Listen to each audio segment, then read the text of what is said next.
Hermanos, buenos días. Reciban un saludo muy especial de nuestra iglesia Rey del Retiro. Preparémonos para recibir la palabra de Dios con amor, con mucho, bregando a entender absolutamente todo lo que Él dice. Señor, esperamos que seas beneficioso y grato para nosotros y que te entendamos, Señor, a la perfección. Saludamos también a los que nos visitan por primera o segunda vez. Los esperamos al final del servicio en la mesita de atrás para que nos den unos raticos y nosotros les ofrecerles una información. Feliz día. Lo hizo bien. Esto asusta aquí, no crean.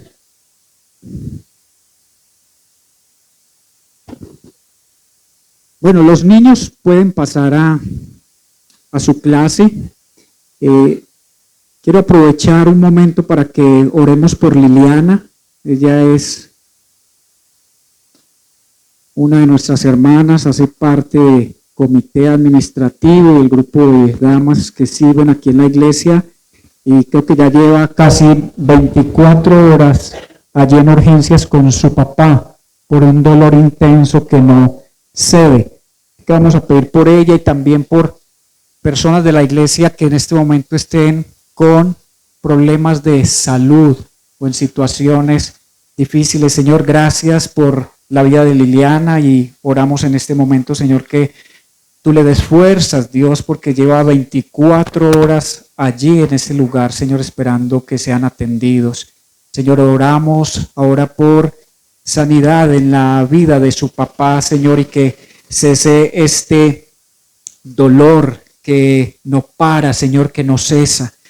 Oramos que no vaya a ser nada grave, Señor, que los exámenes, Señor, den resultados, Señor, que glorifiquen tu nombre. Dios trae descanso y tranquilidad, no solo en Liliana, sino en la vida de su familia, Señor. También oramos por la mamá de Sebastián, que en este momento se encuentra hospitalizada, Señor, que cese esa hemorragia, Señor, que ella está presentando ahora. Oramos por Amparo, que se está recuperando de una cirugía de columna, Señor, y por todas estas personas, no solo los hermanos de la iglesia, sino familiares, Señor, la cuñada de Jerry también, allí en Venezuela, que fue intervenida, oh Dios, y que, Señor, tuvo peritonitis en estos días. Señor, toma control de todas estas situaciones, Dios, y que estas sean oportunidades de que estas personas puedan confiar en ti, no solo porque sanas, porque restauras, sino porque transformas, porque salvas, Señor. En el nombre de Jesús, oramos a ti, Señor. Amén y amén. Nuevamente, buenos días. Los niños ya pasaron a clase, a ver, se adelantaron. Buenos días a todos. ¿Qué tal les parece este lugar? Está chévere, como dice por ahí. Bueno, como ven, pues hemos tenido dificultad con este videobeam, no tiene un lumen muy fuerte. Vamos a ver si la próxima semana podemos tener el otro y que se pueda reflejar mucho mejor allí la pantalla. Esto todavía se está renovando, se está transformando este lugar. Hay muchas cosas que aún hacen falta. Hasta ayer que vine, esto estaba de otra manera. No pensé que íbamos a poder reunirnos acá, pero gloria al Señor que lograron avanzar, porque apenas estaban instalando la red eléctrica, esto no estaba puesto, bueno, pero el Señor ha sido fiel, ha sido bueno con nosotros en que no tengamos inconvenientes para podernos reunir hoy a escuchar su palabra. Hoy es un día precioso y maravilloso porque es el día que Dios nos pide apartar para Él. Es un día que dedicamos a Él. Toda la semana lo dedicamos a muchas cosas, tal vez a trabajar, a otro tipo de actividades, pero hoy es el día para dedicarlo pleno al Señor, para meditar y reflexionar en quién es Él, en qué etapa de nuestra relación con Dios estamos, cómo está nuestra vida espiritual, porque hoy vamos a tratar un tema importante desde la carta del apóstol Pablo a Corinto. Ya la semana anterior. Los que nos acompañaron tuvimos la oportunidad de que Sebastián pusiera un poco el contexto de cómo era la ciudad de Corinto y nos habló de ese contexto cultural de aquella ciudad.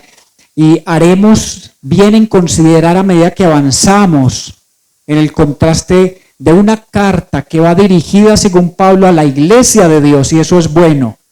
Lo malo es a los de Corinto, porque la ciudad era una ciudad reconocida por muchas perversiones e inmoralidad.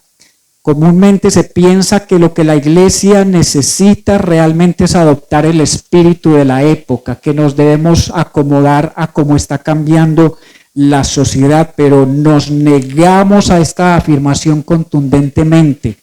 Lo que la iglesia necesita con suprema urgencia es corregir el espíritu de su época.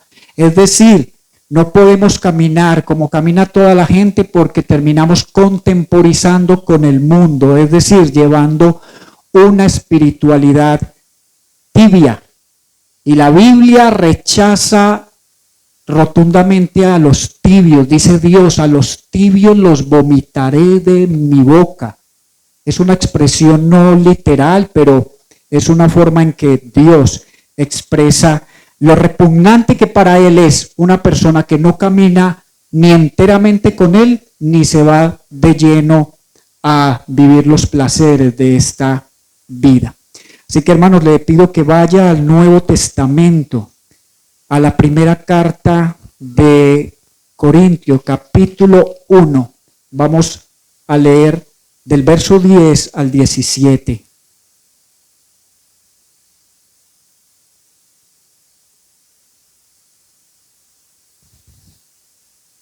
Ya vimos a Pablo que se identificó como un apóstol de Cristo por la voluntad de Dios, un apóstol que utiliza la autoridad que tiene, pero no para imponerla, sino en este caso para rogar. Mire lo que dice el apóstol Pablo: les ruego, hermanos, por el nombre de nuestro Señor Jesucristo, ya que es un ruego que hay que tener en cuenta, que todos se pongan ¿de qué? De acuerdo, y que no haya divisiones entre ustedes, sino que estén enteramente unidos en un mismo sentir y en un mismo parecer. En otras versiones dice propósito. Porque he sido informado acerca de ustedes, hermanos míos, por los de Cloé, que hay discusiones entre ustedes. Me refiero a que cada uno de ustedes dice: yo soy de Pablo, otro yo de Apolos, otro yo de Cefas o Pedro. O sea, ese Cefas es la traducción del hebreo. Pedro es ya el nombre griego que se le da a este apóstol. Y otro yo de Cristo. Y hace una pregunta o dos preguntas acá el apóstol Pablo. ¿Está dividido Cristo? ¿Acaso fue Pablo crucificado por ustedes? ¿O fueron bautizados en el nombre de Pablo? Doy gracias a Dios que no bauticé a ninguno de ustedes, excepto a Crispo y a Gallo, para que nadie diga que fueron bautizados en mi nombre. También bauticé a los de la casa de Estéfanas. Por lo demás, no sé si bauticé a algún otro. Pues Cristo no me envió a bautizar, sino a predicar el evangelio, no con palabras elocuentes, para que no se haga vana. ¿Qué se hace vano? Cuando se quiere predicar de manera intelectual o de manera en que busquemos es agradar y convencer. ¿Qué se pierde? ¿O qué se hace? Se hace vana la cruz de Cristo. Oremos, mis hermanos. Señor, gracias por tu palabra, por tu presencia. Señor, pedimos que desde ya este lugar sea santificado, al igual que nuestras vidas. Señor, que este lugar sea apartado para lo que tú quieres que ocurra en este lugar, Señor. Oramos por milagros, Señor. Oramos por revelaciones, Señor. Oramos por la manifestación de tu gloria en este lugar, Señor. Trae tu espíritu a este lugar y que el poder de tu Espíritu rompa, Señor, todo lo que debe ser destruido, Señor amado, y que sea edificado, Señor, el cuerpo de Cristo, la iglesia del Señor en este lugar. Gracias, Dios. Gracias por tu palabra, Señor, que hoy va a cumplir el propósito por el cual tú la envías, Señor. No volverá a ti vacía, sino que hará en nuestras vidas lo que hace tu palabra, que es transformar nuestros corazones, nuestra mente, nuestros deseos, nuestros anhelos. Gracias, Dios. Confiamos en ti, Señor. Amén y amén. Bueno, hermanos, he puesto el título a esta enseñanza, La inmadurez cristiana, y ahora van a entender por qué razón. Ustedes piensan que actuar con inmadurez, ¿qué es lo que hace evidente que alguien sea inmaduro? ¿Cómo? Que no conozca. ¿La qué? Falta conocimiento. ¿Qué más? Las decisiones, ¿no? Comportamiento, decisiones. Muy bien. Vamos entonces, vamos a mirar el primer punto en los versículos 10 y 11. ¿Y cómo se puede identificar, según el apóstol Pablo y según la palabra misma de Dios, una inmadurez en el creyente? En esos dos versos Pablo plantea una de las situaciones que se está presentando en esta iglesia.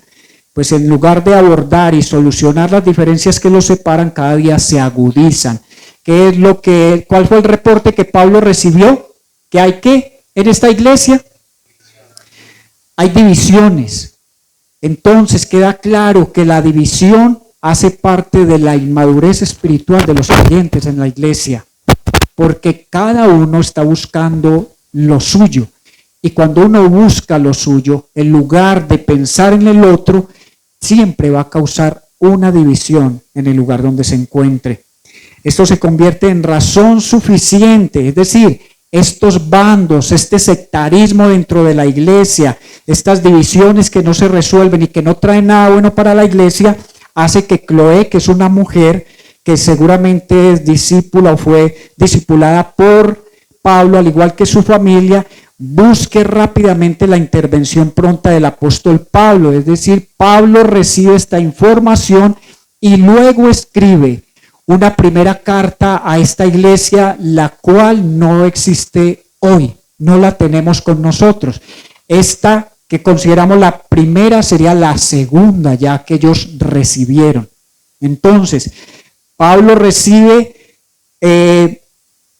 unas razones o recibe unas noticias más bien de lo que está ocurriendo en esta iglesia, y la carta, tanto la primera como la segunda a los Corintios, es una respuesta o es una corrección a todo lo que está ocurriendo allí en aquella iglesia.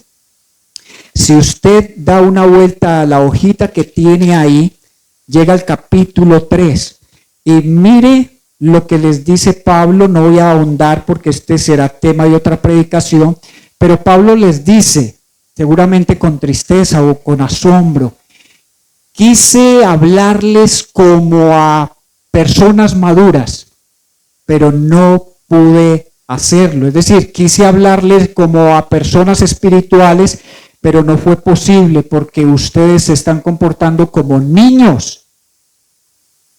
Les quiso dar alimento sólido, es decir, enseñarle profundidades de la palabra de Dios para que así fueran madurando en su fe, pero dice él, ustedes todavía necesitan beber leche.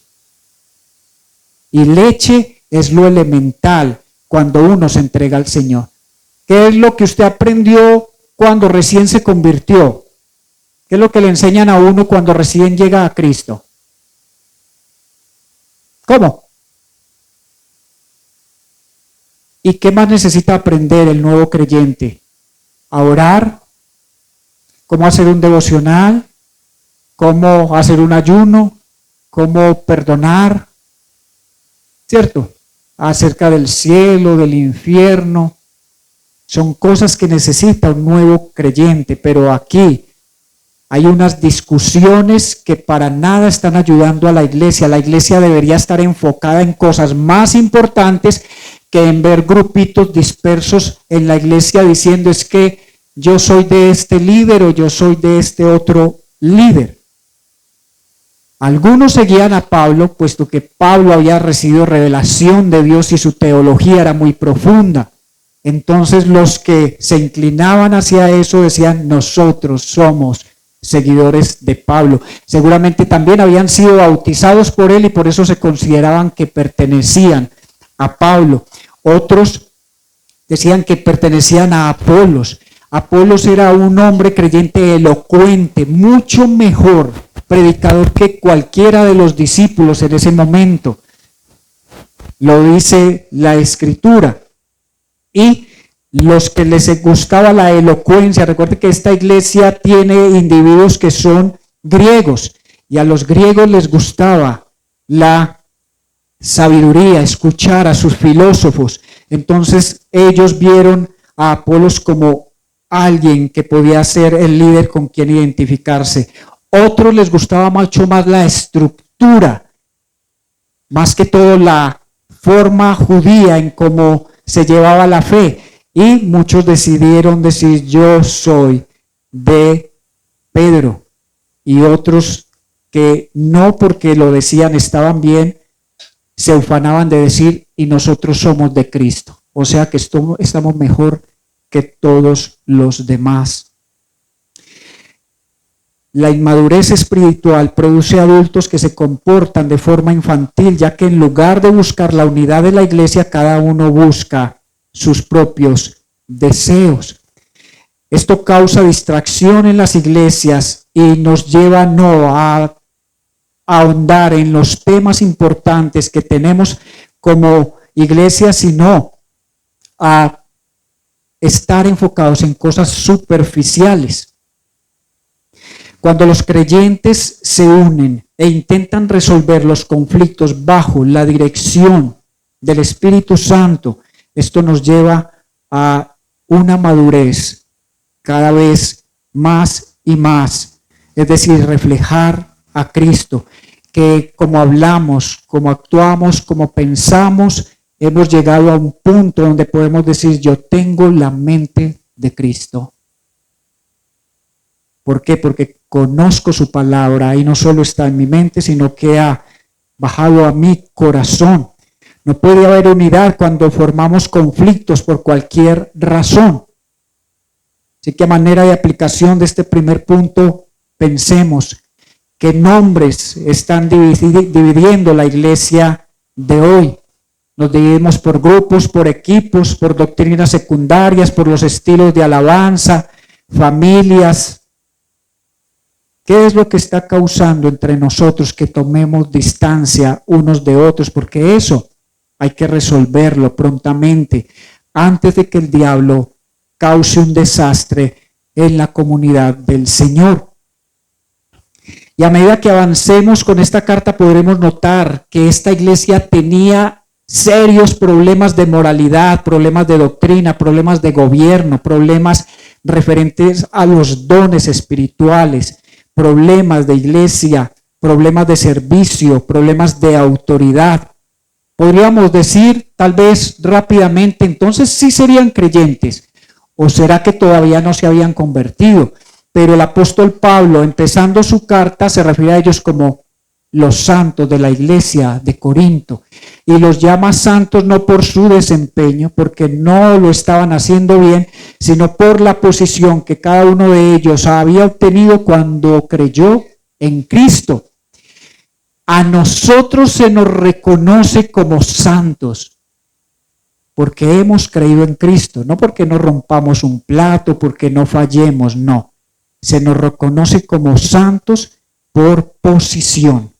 Pero estamos en un proceso de santificación, es decir, muriendo más al pecado para vivir más para Dios. No vivo haciendo mi voluntad, vivo para hacer la voluntad de Dios. Y la voluntad de Dios es que yo esté en una iglesia, que yo ame esa iglesia, que yo desee servirle a esa iglesia y que yo procure la unidad de esa iglesia. Les ruego, ¿cuál es el ruego de Pablo en este texto? Les ruego que se pongan de acuerdo.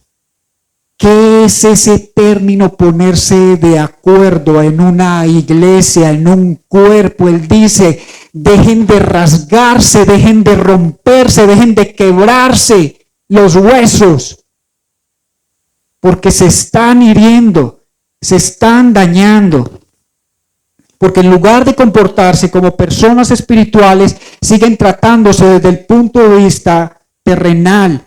La desunión no es natural y debe curarse. Por eso les dice, ustedes deben ser de una misma mente, de un mismo sentir. Es decir, ustedes deben buscar curarse. Que esos huesos que están rotos se solden. Para que así estén fuertes como iglesia, fuertes como cuerpo. Es así que Pablo ha venido echando un fundamento para un problema fundamental al que se dirige esta carta o se dirigirá. Unidad cristiana basada en el señorío de Cristo. Es decir, somos un cuerpo en Cristo. No nos separamos por bandos. Esta no es la iglesia del pastor César. Esta no es simplemente el redil. Esto es mucho más que eso. Es la iglesia de Cristo aquí en la tierra. Esta iglesia es una embajada del reino de los cielos aquí. Y tenemos que pensar mucho más allá. Pero cuando nos enfrascamos en problemitas aquí dentro de la iglesia, se pierde realmente lo que debemos pensar, y es, estamos estableciendo en esta tierra el reino de los cielos. Dios no me trajo aquí para vivir tranquilo o para vivir feliz. Dios me trajo aquí para que le dé a conocer a todas estas personas que están viviendo por todo este territorio y que no lo conocen. Y que tal vez para muchos de ellos su Dios es el dinero, su Dios es la seguridad, su Dios es la estabilidad emocional o quién sabe qué otro tipo de cosas. Hay mucha gente, aunque usted no lo sepa, viviendo en todos estos sectores en un sincretismo religioso. Si usted entra a una de esas casas, usted ve los 3 elefantes, ve a Buda moviendo así una mano, ve imágenes católicas, ve el espejo a la entrada para que se absorba la energía que usted lleve.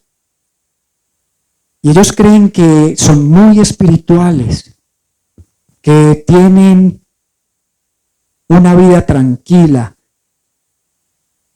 por ese tipo de prácticas.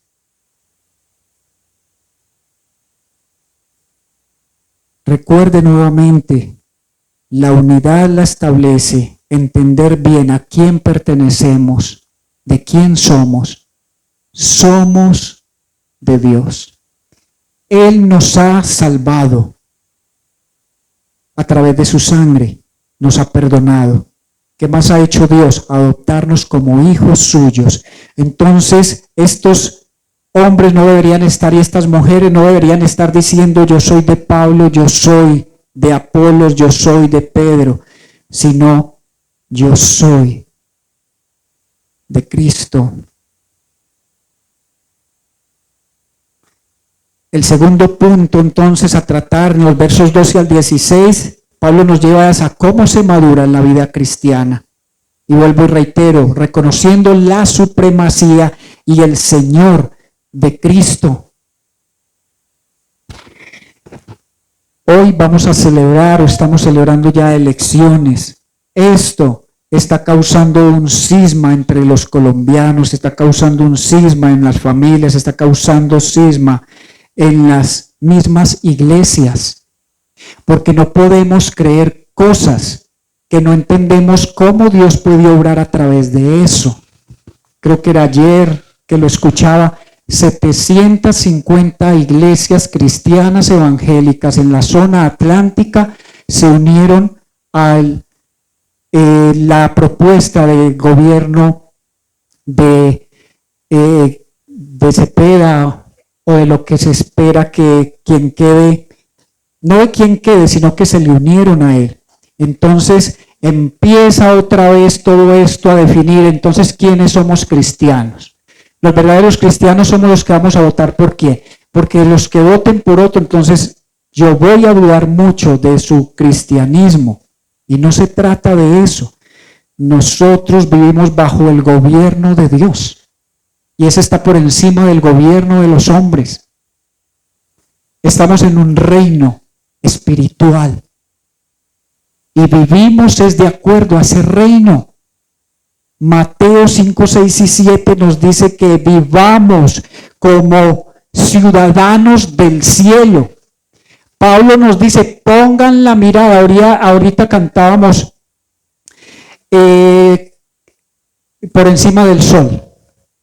¿Por qué esa canción? Porque Pablo allí en Colosenses 3 nos dice, no pongan la mirada, o pongan más bien la mira o su mirada en las cosas de arriba, no en las de abajo. En las de arriba, porque arriba está nuestro Rey, nuestro Salvador. Los salvadores no están aquí en la tierra, nuestro Salvador está a la diestra de Dios, como lo hemos dicho otras veces, intercediendo, rogando por nosotros. Aquí vemos a un Pablo rogando por los creyentes de esta iglesia. Hoy Cristo ruega no solo por los creyentes de aquí del municipio del Retiro, sino de todos los creyentes de la tierra.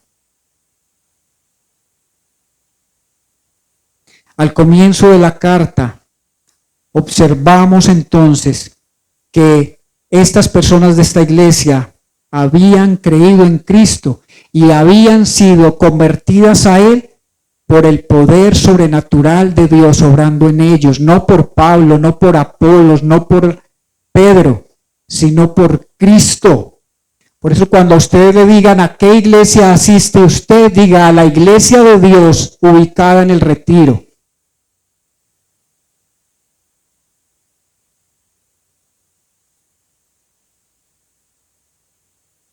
Pablo exhorta a estos cristianos que se sienten importantes por haber sido bautizados por algunos líderes reconocidos, demostrando que el elitismo espiritual es abominable, no importa en nombre de quién se practique.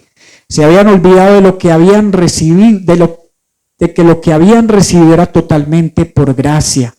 Usted está en esta iglesia por gracia. Usted es creyente por gracia. Todo lo que usted ha recibido de Dios ha sido por gracia. No crea que usted se merece lo que ha recibido. Es que yo me merezco esto, esto y aquello. Es el decir de la sociedad. No nos merecemos nada. Porque si sentimos que nos merecemos algo, no vamos a ser lo suficientemente agradecidos con Dios. Porque creemos que uno las cosas se las debe ganar. Eso no es lo que le enseñan a uno. Las cosas no se reciben así gratis, de gracia. Usted se las tiene que ganar y esa idea la traemos a la iglesia. Y eso empieza, esa forma de pensar empieza a dañarnos y a dañar nuestro corazón y a nublar cómo nos vemos unos a otros. Estos hermanos de Corinto se habían olvidado de que debían mantenerse sostenidos en la verdad, porque en esa verdad de lo que somos, es decir, todos los que hemos reconocido a Cristo somos hijos de Dios, eso nos lleva siempre a que Dios reciba la gloria, a que Él reciba la gloria, la honra, a que Él reciba el honor y no los hombres. Se lo ruego, no vaya a ir a una iglesia buscando hombres, que es que este es el gran predicador del momento, que es que esta es la iglesia donde más gente está asistiendo. Es que usted puede ir a iglesias donde vea 15,000 personas reunidas adorando, pero uno tiene que cuestionar qué tan profunda y qué tan real es esa relación que tienen ellos con el Dios que dicen seguir. Hace unos años atrás, escribiendo el libro, el profesor Theo Donner, se me fue el nombre, Posmodernismo y Fe. Él decía que a partir de los años 80, 90, empezó a verse como un avivamiento en Colombia, a verse iglesias que alcanzaban un número nunca antes visto en Colombia, iglesias teniéndose que reunir en estadios o comprando bodegas y bodegas y bodegas para poder reunir a todas las personas que habían allí. Pero este profesor nos decía, esto hay que evaluarlo con el tiempo y mirar si todo esto se sostiene. Porque considero que iglesias tan grandes, donde están dirigidas por un solo pastor, su espiritualidad o su conocimiento de doctrina debe ser de 1 centímetro de profundidad, aunque la iglesia tenga 1 kilómetro de tamaño. Pablo utiliza entonces, como lo leíamos ahora, 3 preguntas que destruyen el orgullo. ¿Cuáles son esas 3 preguntas? ¿Acaso está dividido Cristo? La respuesta, ¿cuál debe ser? No. Su cuerpo no se parte en pedazos. ¿Fue crucificado Pablo por ustedes? La respuesta es contundente, no. Solo Cristo murió por ellos. Pablo les dice, ¿fueron ustedes? ¿Acaso fue Pablo el que murió en una cruz por ustedes? ¿O fueron bautizados en el nombre de Pablo? No. El bautismo es para Cristo. Y aquí deja claro Pablo que el bautismo tampoco es para la regeneración ni para salvación, porque él dice, gracias a Dios que yo no he bautizado a muchos, porque Dios no lo mandó a bautizar, dice él, sino a predicar. No quiere decir que el bautismo no es importante. Claro que cada persona que cree en Cristo se debe bautizar, pero Pablo no pone el bautismo como algunas iglesias lo ponen, como necesario, obligatorio, para que tus pecados sean perdonados o para que tengas salvación. No. Si no, Pablo no diría eso. No le daría gracias a Dios porque no había bautizado a muchos. Tal vez hubiera dicho, yo tengo que bautizar a todos los que pueda, ¿no? Igual se decía de Jesús. Los fariseos criticaban a Jesús porque los discípulos de Juan estaban pasándose a Jesús y que Jesús les estaba bautizando, pero queda claro en la escritura que Jesús no era quien bautizaba, sino que bautizaban eran sus discípulos. Cristo tenía también otra misión y era anunciar el reino de los cielos. Esa es la misión que tenemos como iglesia. Así que, hermanos, la iglesia está conformada por ese grupo de creyentes que hemos sido redimidos gracias a la obra perfecta de Cristo en la cruz. Hemos sido bautizados en el mismo Espíritu, sellados por el mismo Espíritu. Así que, como cristianos, no deberíamos vernos de forma diferente. Nuestra responsabilidad como hermanos en la fe es amarnos, orar unos por otros, aconsejarnos, animarnos, exhortarnos, servirnos. Amén. Eso es lo que debería ser la iglesia. En el capítulo 3, Pablo también reitera y deja claro algo. En el reino de Dios unos siembran, otros riegan, pero ¿quién es el que da el crecimiento?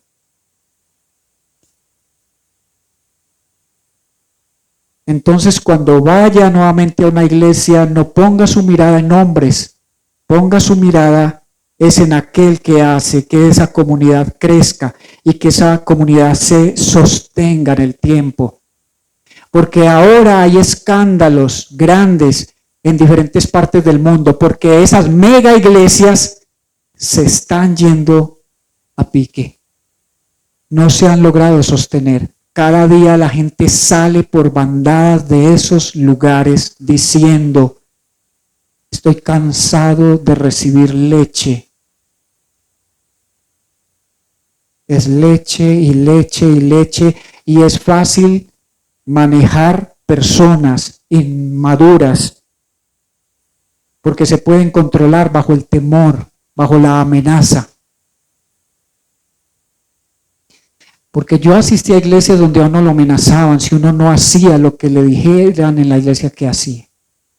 Es que si no obedeces no estás dejándote guiar por el Espíritu. Y si te vas de esta iglesia, te vas en maldición porque no estás sometiéndote a la autoridad. Y mucha gente no sale de esas iglesias por temor a salir con una maldición. Pero si Dios nos bendice, ¿quién nos puede maldecir?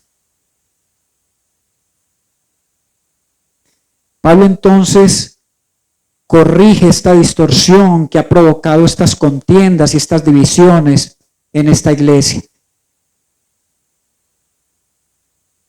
Ellos deben actuar de acuerdo a su identidad, y su identidad no está fundada en hombres, sino en Cristo. Entendido eso, dejaremos de compararnos, de sentirnos superiores a otros o tal vez menos que otros, porque en Cristo somos un cuerpo, somos uno en el Señor. Esto hará que trabajemos juntos para que el reino avance en lugar de que se frene por nuestros corazones egoístas. Usted ve personas saliendo y entrando de las iglesias constantemente. Aún aquí, personas que llegan y dicen: yo voy a un redil cada 8 días. Y no le ven problema a eso. No, yo salgo de aquí, también voy a misa un ratico. No le ven problema a eso. Yo debo orar para que Dios me establezca en una iglesia. Y para que en esa iglesia yo dé fruto, el fruto que Él espera que yo dé. Porque debo arraigarme. Debo poner fundamentos en una iglesia, y en esa iglesia yo debo ponerme a disposición de lo que necesita esa iglesia. Y si yo veo cosas en esa iglesia que no van bien, yo debo trabajar orando. Yo debo proponer para que esta iglesia mejore en lo que yo pienso que no está funcionando. Porque si me quedo señalando, eso no va a ayudar. Eso va a agravar las cosas. Y como tercer punto, veamos los beneficios que obtiene la comunidad a medida que maduramos en la fe, y es el verso 17. ¿Cómo haremos que no se haga vana la cruz de Cristo cuando consideremos una sola cabeza?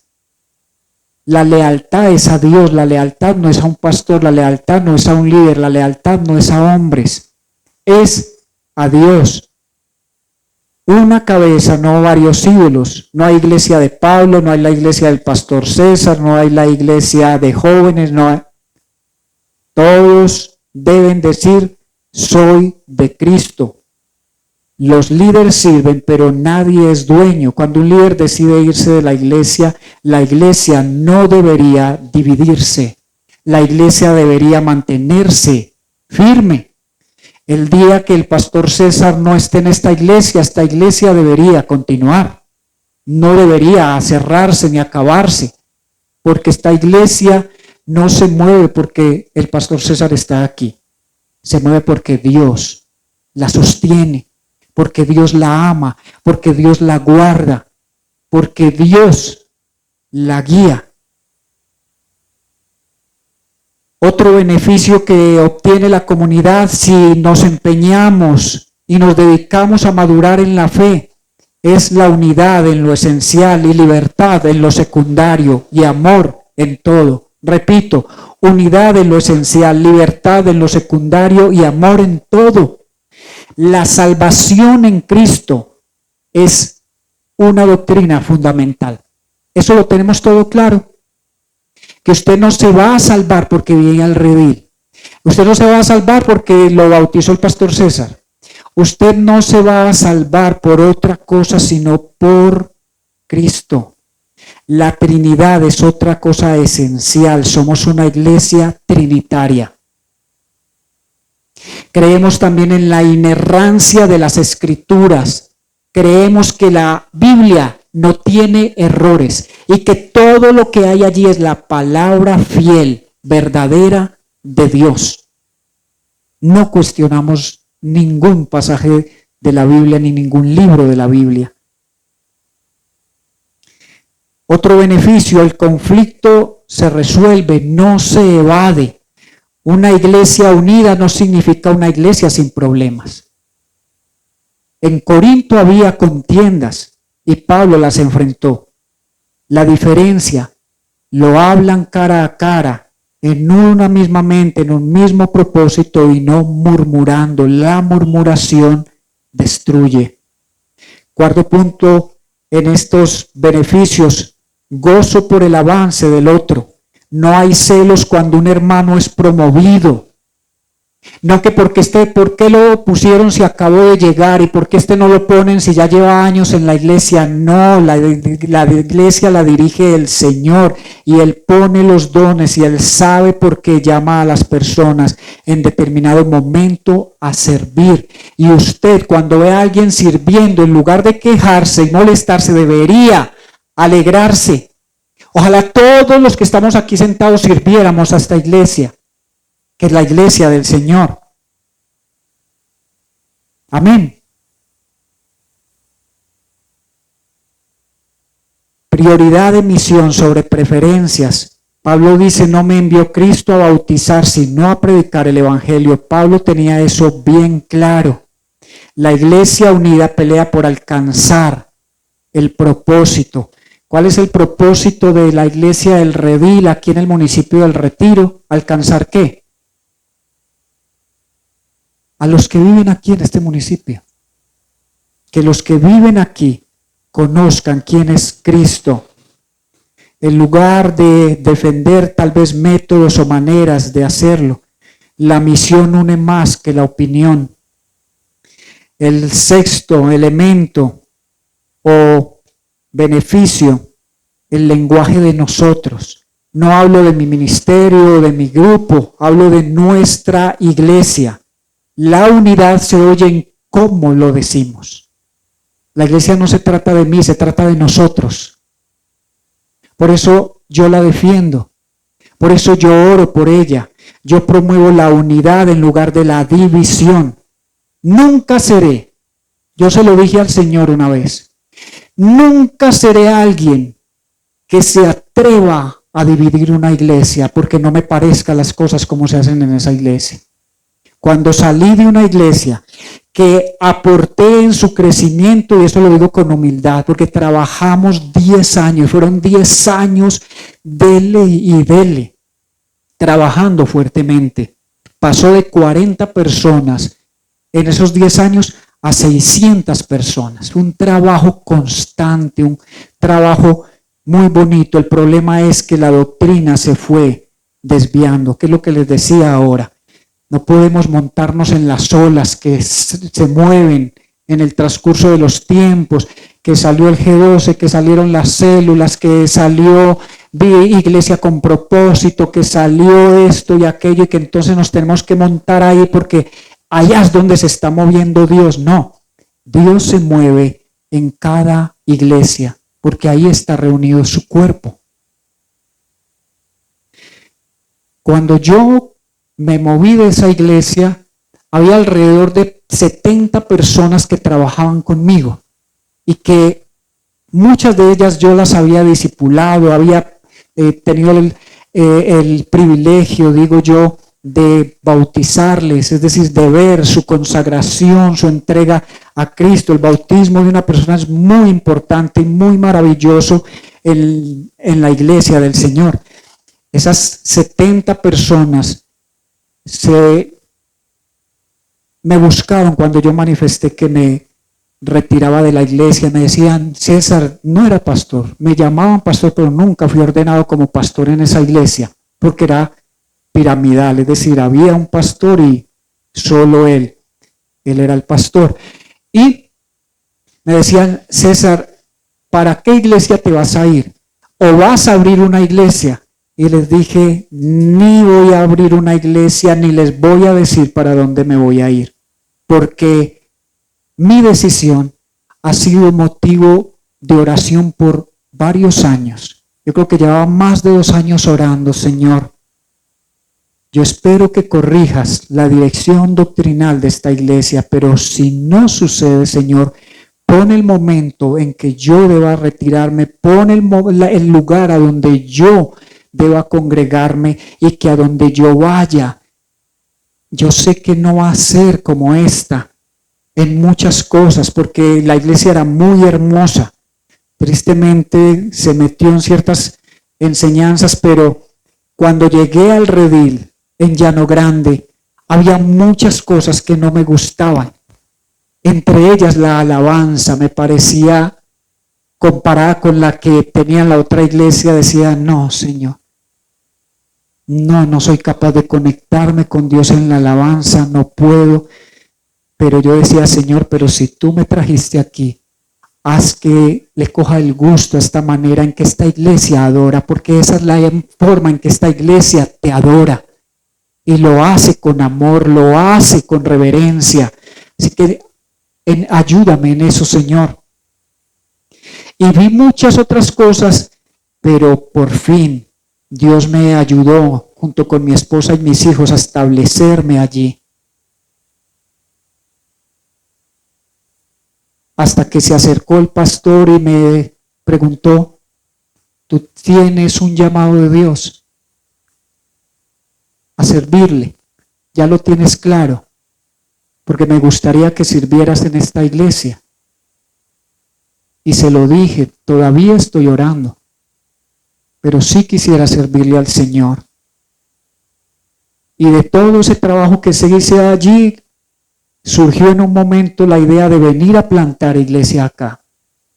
Porque me decía el pastor, tú no deberías estar aquí, tú deberías estar en otro lugar, trabajando en la plantación de una nueva obra. Y eso es lo que venimos haciendo en las iglesias de la FIBEC.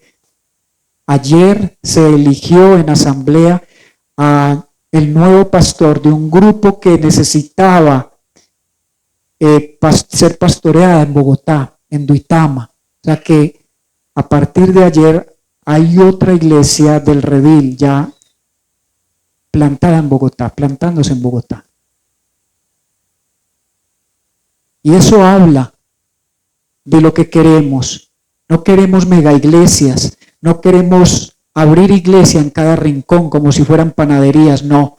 Vamos paso a paso, escuchando la voz de Dios, haciéndolo todo cuando Él nos diga cómo hacerlo. ¿Por qué les digo esto? Porque si yo me hubiera apresurado en mi corazón y yo hubiera dicho, sí, eso es lo que quiero, ya es la oportunidad y este debe ser el momento. Cuando yo salí de esta iglesia, un pastor me buscó y me dijo, César, yo quisiera que trabajaras conmigo. Y aquí en Río Negro estamos a punto de abrir una iglesia y yo quiero que tú seas el pastor. Cuando me citó a tomarme un café me dijo, dime cuánto quisieras ganarte salarialmente y te vamos a poner el local, te vamos a poner todo. Le dije, no, porque mi doctrina es muy diferente a la de ustedes. Me buscó otra iglesia también para decirme lo mismo y les dije no. Y esperando el momento de Dios se dio la oportunidad de iniciar esta iglesia.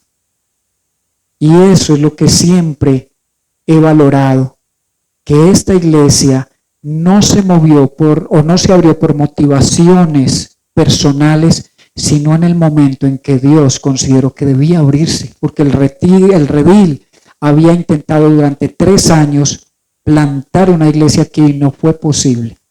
Después de varios años, es decir, a partir del 2014 empezamos a soñar que hubiera una iglesia en el Retiro.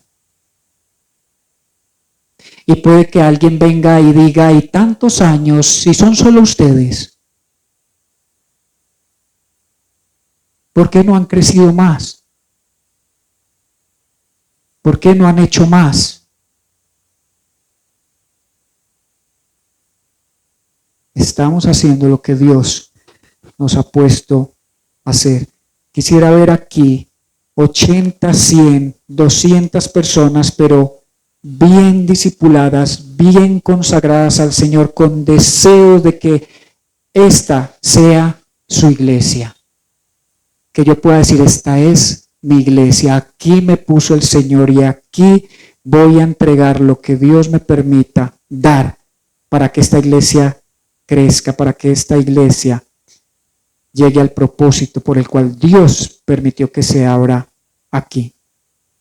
Para concluir, las divisiones nacen cuando ponemos el nombre de personas o un método en un estilo por encima del nombre de Cristo. Tenemos que pensar en la identidad. Cuando la gente pregunta, vuelvo a lo de ahora, ¿de qué iglesia eres? De la iglesia de Cristo en el retiro.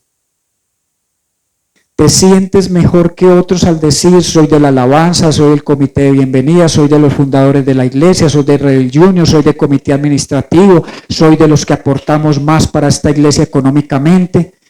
¿O eres el que dice yo soy de esta iglesia, no de un grupo en particular? Estamos enfocados entonces en defender cómo queremos que se hicieran las cosas en la iglesia o en amar a los demás y evangelizar a los no creyentes. Eso es lo que enseña el Salmo 133. Cuán bueno y cuán agradable es cuando los hermanos están juntos y en armonía. Donde hay división, el diablo lo único que tiene que es esperar. Esperar para que nos destruyamos solos. A veces ni el diablo tiene que intervenir, porque nos deja nuestro egoísmo y en nuestro orgullo para que dañemos lo que Dios está haciendo. Por aquí hay un libro, La comunidad centrada en el Evangelio. Tuve la oportunidad de predicar un tiempo atrás sobre este libro y volví a recordar lo que es una vida o una comunidad centrada en el Evangelio. Es una comunidad alegre, una comunidad humilde, una comunidad honesta, una comunidad llena de gracia y una comunidad misional. El lunes anterior estuvimos el equipo de liderazgo de la iglesia orando por esta iglesia, orando para que Dios nos dé más luz en cuanto a la visión que queremos desarrollar en este municipio. Así que por favor, les pido que oren por nosotros, oren por este equipo de trabajo, ore que el Espíritu Santo nos alinee con lo que Dios está haciendo, porque no es lo que queremos hacer en el retiro como iglesia, sino lo que Dios está haciendo en el retiro y nos vamos a unir a eso.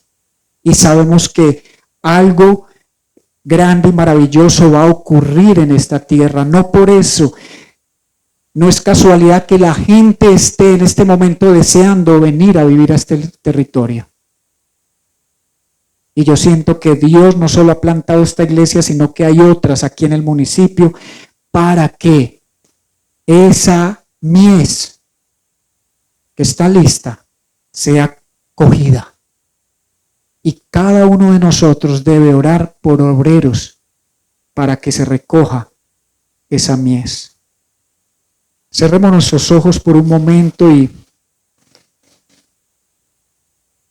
vamos a adorar a nuestro Dios.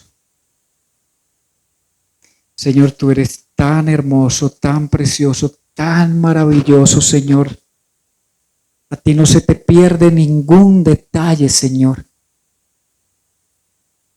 ¿Cómo no creer, Señor, que la vida de cada uno de los que estamos aquí ha sido dirigida de tal manera que hoy, domingo 21 de junio del año 2026, estemos aquí juntos, reunidos, Señor, escuchándote?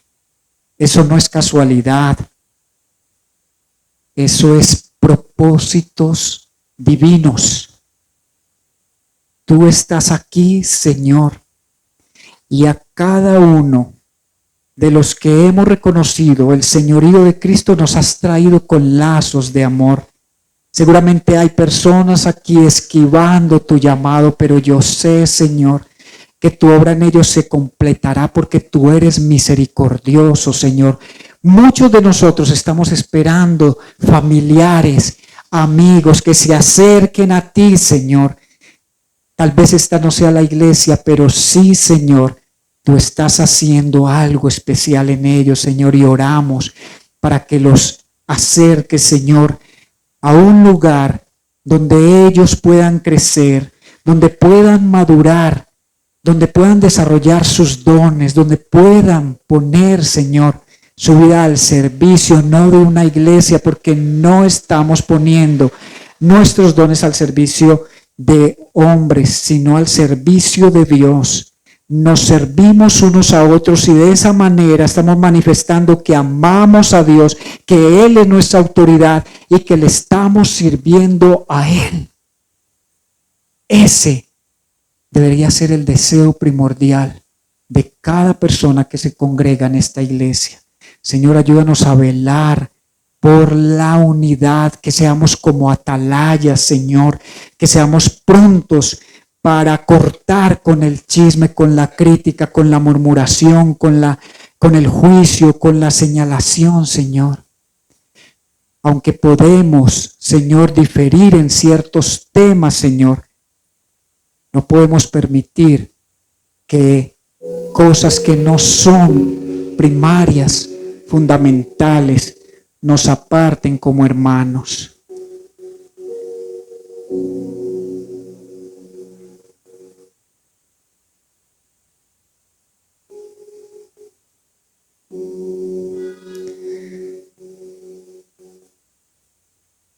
Señor, oro para que lo que ahora decía no nos ocurra. Y si ya ocurrió, que haya un arrepentimiento en nuestro corazón de intentar desmembrar el cuerpo, desgarrarlo, partirlo, segmentarlo. Guárdanos de hallarnos en esa posición, Señor,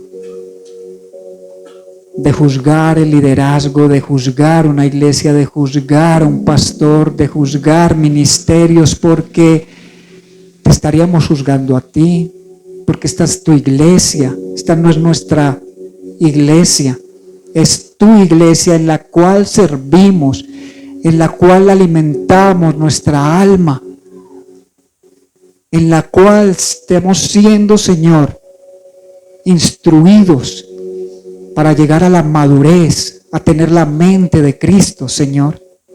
Enséñanos a sujetarnos a las autoridades, Señor, empezando desde casa, Señor, que los hombres, esposos, padres de familia, nos sometamos a Cristo, que nuestras esposas puedan a su vez someterse a nosotros, Señor,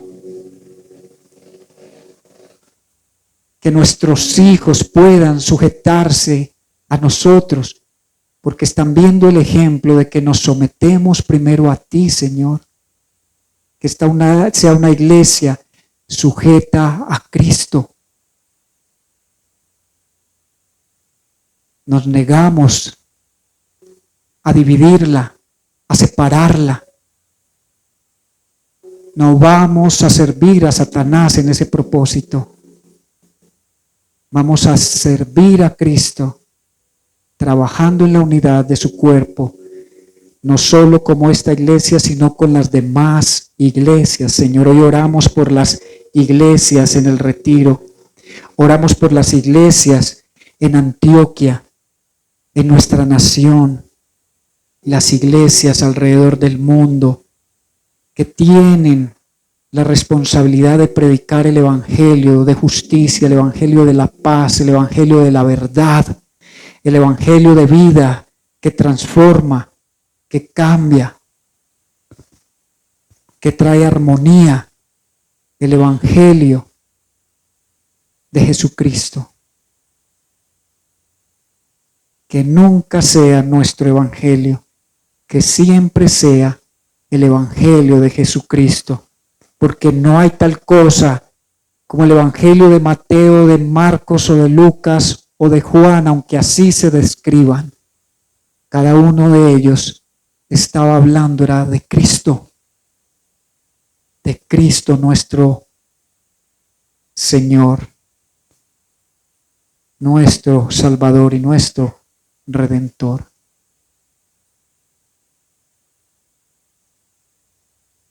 Señor, gracias.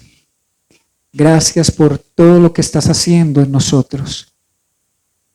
Queremos madurar, queremos crecer, queremos ser instrumentos en tus manos.